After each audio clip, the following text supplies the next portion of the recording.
guys, and welcome back to another Sims 4 room build. Today we're building a nursery. You knew it was gonna happen. You knew it was only a matter of time before I got the nerve to build a nursery. I have been loving growing together. And while y'all are seeing this probably in May, I'm recording this in April, not too terribly long after it came out. I did get it opening day. I'm very spoiled that way. That doesn't usually happen in this house. I usually wait for Sims packs to go on sale, but I couldn't. The gameplay looked so amazing. I was so excited, and I have been itching to build me a nursery. This is a little pink nursery. I designed it with a very specific little girl sim in mind that is in my personal gameplay, but it's a nursery for all ages and all whatever you like, as long as your sim likes pink. I would say, because there's a feature wall that's pink, I would say that would be the thing, would be if your sim likes pink, they could love this nursery. That's probably the only prerequisite. If they hate pink, they're not going to be happy in this space.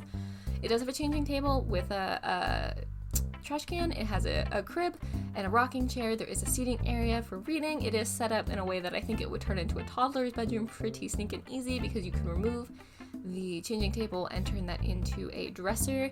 And there is sort of just a decorative piece that is meant to look like it's holding baby supplies, but that could very easily turn into a toy chest or perhaps a dollhouse situation. So there is a lot of growability in this room, and I think it's a good size. It's not too big where it would slot into a house pretty easily. If you hear the lawnmower going in the background, 'tis the season. I have tractors and lawnmowers and things running all around me. It has not been quiet in 48 hours. There was even a helicopter at one point today while I tried to record the first time. That was fantabulous, but I digress. We just get to live with farm noises. It's cool. It makes the video unique, I guess.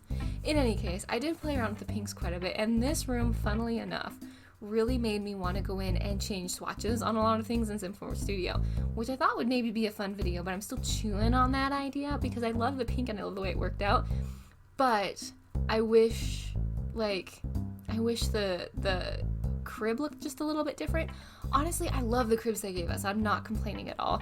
I think I might go hunting for a CC crib though, because you know what I would love in a crib? I would love the wrought iron beds,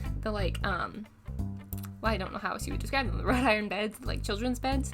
I would love those in crib form and in toddler bed form.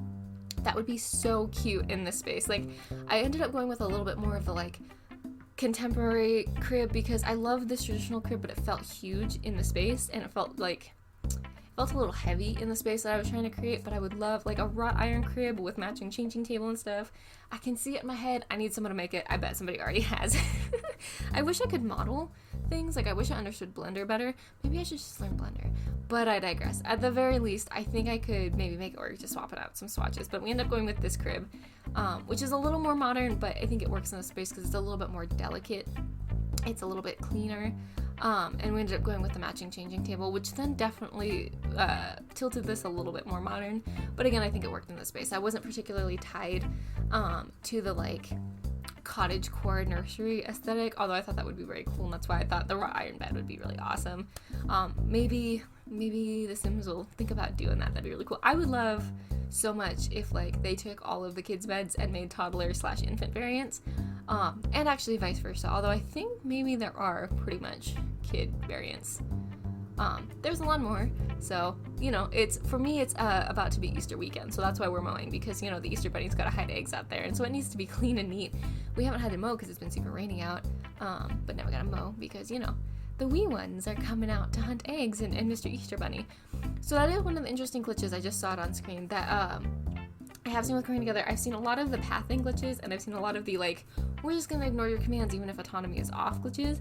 But one I haven't seen talked about a lot that I've been experiencing is the furniture disappears while you're moving it glitch. It doesn't happen all the time, but I have seen it happening quite a bit, especially with the cribs. It's just it's still there, it still exists, but it's gonna be invisible until you put it down, which makes alt placing just amazing. I really liked a lot of the different couches I stuck in this little alcove, but I wanted it to feel kind of like a reading nook. I would love the ability to build in a window seat without it being that weird shape. We have a lot of those lovely sort of cornery shaped ones.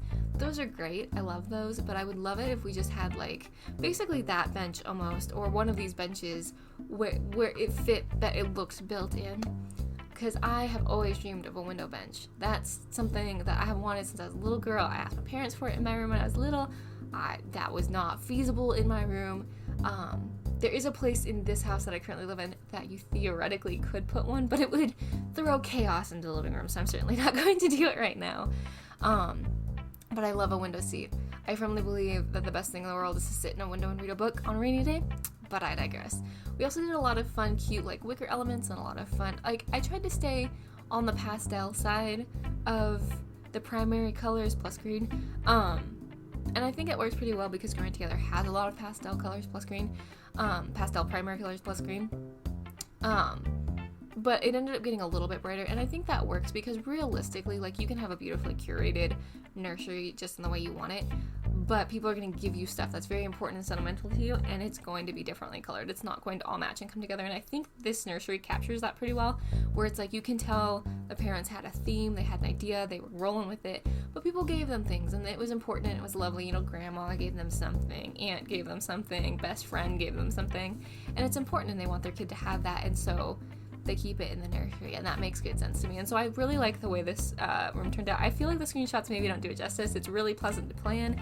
It went in one of my personal builds, and I had so much fun playing in it, and it was so, it really, like, it comes to life when there's kids and stuff in it.